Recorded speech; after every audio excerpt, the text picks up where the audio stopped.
papawak choto yoji arimasu kara. Mama na to ko ite. Ne? So ayan, good morning. Ngayon ay papunta ako ng dental clinic dahil nakaschedule ako for cleaning, and mamaya naman after nito pupunta kami sa mga kapwa nating Filipino vlogger dito sa Japan. Naka-schedule din kami para makipagkita sa kanila ngayong araw na to. Ayan. Si Mama Aya tulog pa, si Kuya Eiji natutulog pa rin, and kasabay ko laging nagigising ng maaga si Yuna. Kaya ayun, nagpaalam muna ako sa kanya kanina, sabi ko dun muna siya kay Mama Aya. So yun, samahan niyo ako, punta muna tayo ng dental clinic.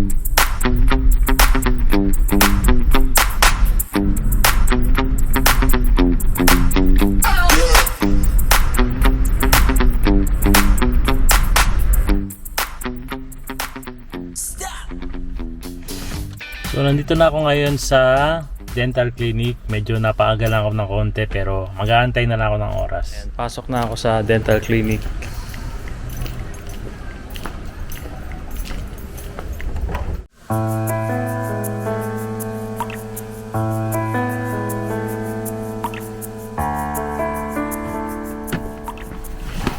Ayan, so natapos na ako dito sa dental clinic, and susunduin ko naman sila ngayon sa bahay, tapos diretso na kami ngayon ng sa Sano Ion Mall. Ayan, doon kasi kami makikita nung kababayan nating Filipino vlogger na imimit namin ngayong araw na to. So ayan, sila kasi ay mag-asawang Pilipino na nakatira dito sa Japan, and nakakatuwa and nakaka-proud kasi ang mag-asawang ito ay nagmamay-ari ng Filipino store dito sa Japan. Tingnan natin kung mabibisita rin natin yung store nila ngayon. Pero pansamantala kasi ang plano kasi ngayon ay gusto nilang kumain ng yakiniku sa labas kasama kami. And sabi nila gusto daw nilang i-treat kami ngayong araw na to. Kasi tuwang-tuwa daw sila talaga sa amin, and especially kay Yuna-chan. Ayan, kaya maraming salamat po sa inyo. So, mamaya, i-interviewin din natin sila tungkol sa buhay dito sa Japan. So, tara na, punta na natin sila. Siyempre, kasama na natin si Kuya Eiji, si Yuna-chan, saka si Attorney Aya. Ayan, si Mama Aya. Magpapanotaryo po kayo. Let's go!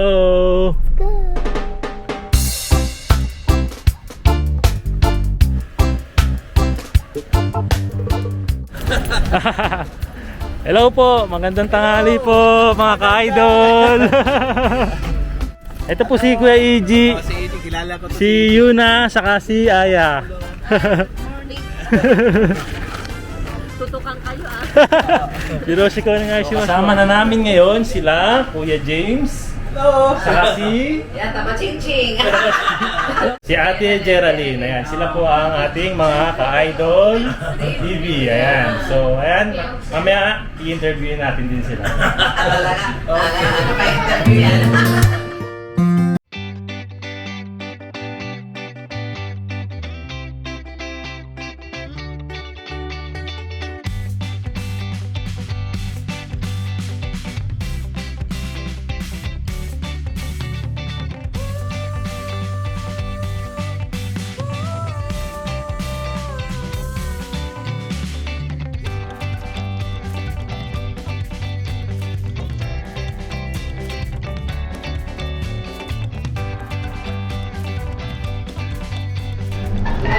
Ayan, unang-una sa lahat mga ka-idol, maraming salamat po sa imbitasyon nyo sa amin dito sa Sano. Meron lang tayong konting katanungan na ibibigay po sa inyo. Ayan, kasi kakwentuhan po tayo about sa mga buhay-buhay, about sa mga nangyayari sa atin sa Japan. Ayan. Bilang mag-asawa po for 16 years, nabanggit nyo nga po, mula 16 years old kayo, magkakilala na kayo. At sabi pa nga ni ate, first love niya si Kuya. Pero ako may ibang first love ako dati. Pero siya yung naging last love mo. Last, ayun, di ba? Ano yung mapapayo nyo sa mga kabataan or sa mga gustong lumagay na sa buhay may asawa? Ayan. Di sa akin naman, sa mga bataan na gustong lumagay na mag-asawa, para sa akin, ang may papayo ko lang, huwag muna mag-asawa. Hindi biro. Huwag magmadali, no? Huwag magmamadali. Kasi, ang pag-aasawa kasi, yun hindi mo yun hinihingi, biglang darating ka. Ayun, tama nga. So, naman. huwag yung Usa silang darating. kusang darating yun. Copy paste. Kapipis. Diba? Nakakatuwa siya. Nabanggit namin na isa kayo sa mga kababayan natin na vlogger dito sa Japan. Ano yung naging dahilan kung bakit nyo naisipang mag-vlog sa Japan? Actually, bata pa lang ako, na ako na mag-edit ng video. Parang parang gusto ko lang. Nakahiligan nyo na po. Nakahiligan ko lang, bata pa lang ako. Kahit nung time na yun, wala pa yung mga cellphone pero gumawa ako ng paraan na mag-edit ng mga video. So, nung biglang nag-boom ang larangan ng YouTube na marami ng mga vlogger, kaya naisipan ko, bakit ko hindi i-share yung yung mga karanasan ko, experience din dito sa Japan na nandito ako. So, isa pa, maganda ang internet dito, mabilis. Kaya yun. Sayang. Sayang.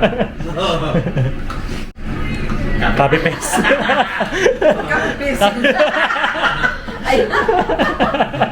Ayun, nabanggit nyo rin po na meron din kayong business dito sa Japan, which is yung Bahay Kubo. Ito po ay isang Philippine store dito sa Japan. Ano naman yung naging dahilan kung bakit nyo naisipang magbukas ng isang Philippine store sa Japan?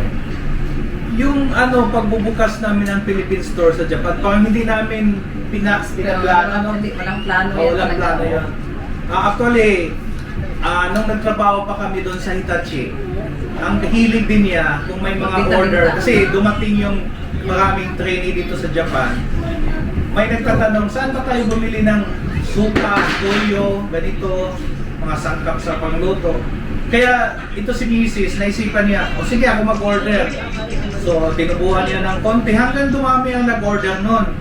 So nung time na yun, nagtatrabaho pa kami sa Hitachi, hindi ko suportado yung mga ginagawa niya kasi nahiya ako.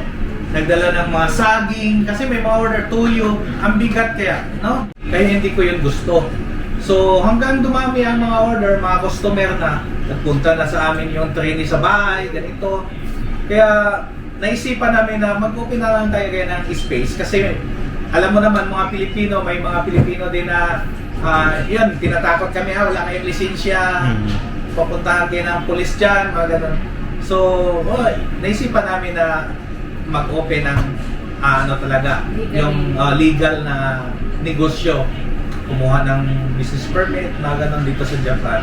Ngayon naman, medyo dumadami yung mga tumangkilik sa Bahay Kubo. Maraming salamat sa inyong lahat.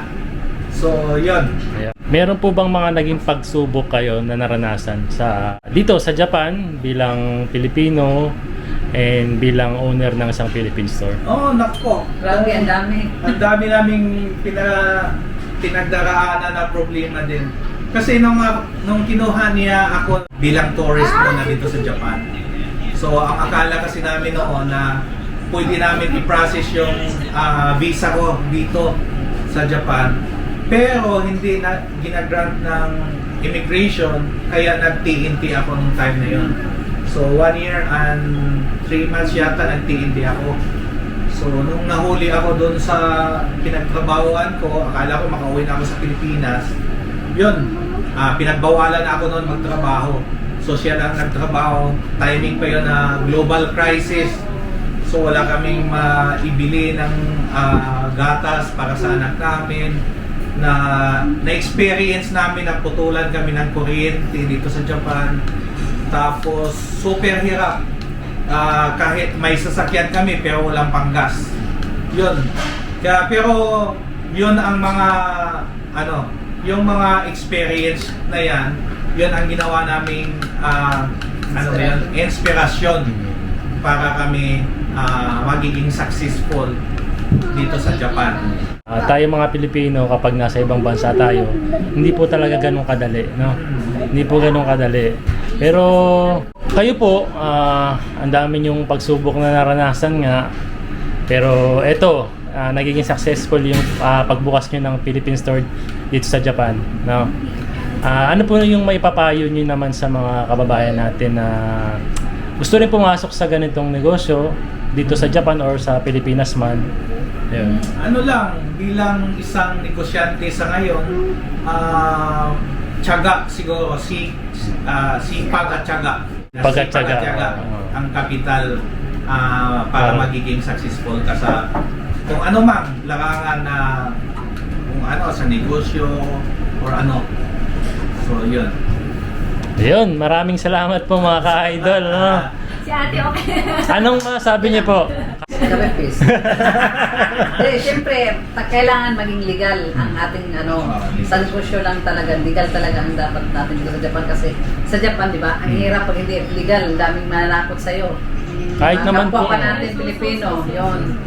Kaya yun lang yung papayo ko sa inyo, kumuha kayo ng license, kahit nasa bahay, di ba? Yun.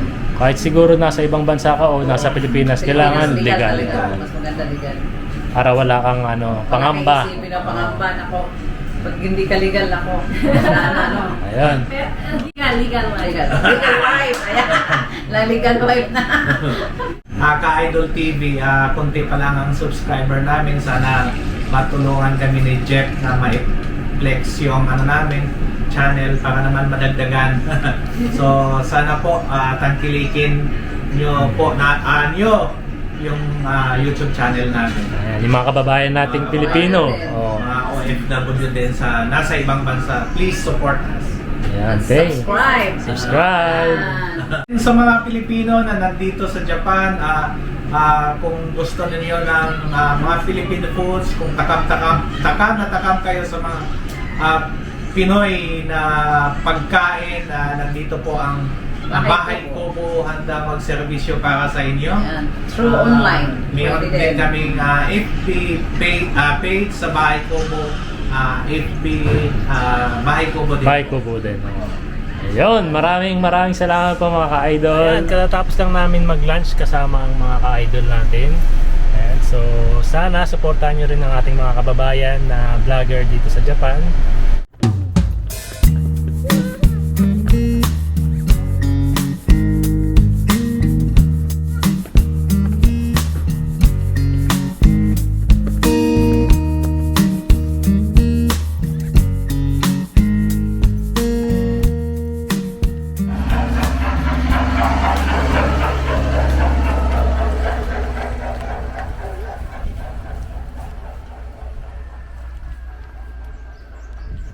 Ayan, papunta kami ngayon sa Wanpaku Park dito sa Sano, Tochigi-ken. Isa to sa mga tourist spot dito sa Tochigi-ken area. So, itatry lang namin dahil first time namin dito sa Wanpaku Park. So, sana mag-enjoy ang mga bata.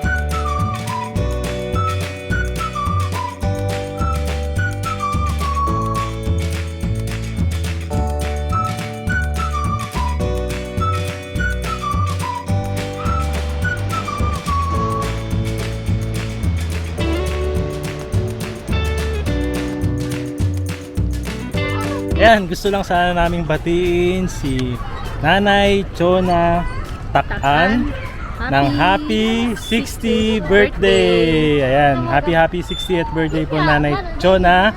And ayun, ang wish namin sa iyo ay maging masaya ang araw mo na to and more birthdays to come. Good health.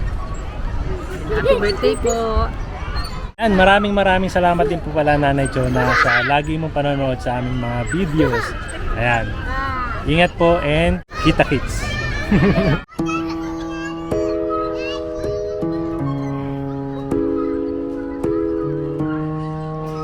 Salamat po ulit ka Idol TV sa binigay niyong 1 box ng seafood noodles. Ayan, pampasalubong sa Pilipinas. God bless and kita kits.